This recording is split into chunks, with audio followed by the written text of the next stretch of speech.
মুখ খোলা, বন্ধ মুখে।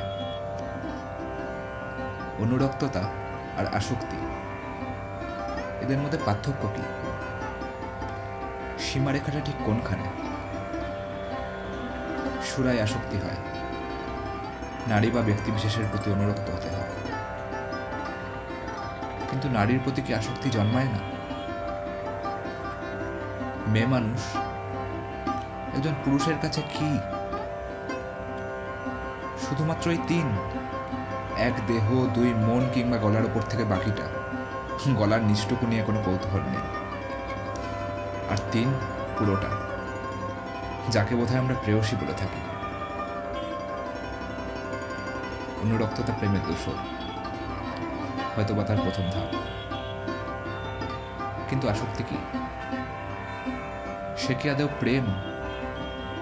তার মধ্যে কি প্রেমের কোনো অদৃশ্য গ্রন্থি রয়েছে লুকোনো? নাকি সে কেবল দেহ সর্বস্ব, কিংবা মন সর্বস্ব? আমার পছন্দের জিনিস সামনে পেয়ে আমি তার সঙ্গ প্রত্যাশী হয়েছি, তাতে আসক্ত হয়ে পড়েছি। এটাই কি? এটুকুই, নাকি আরো কিছু?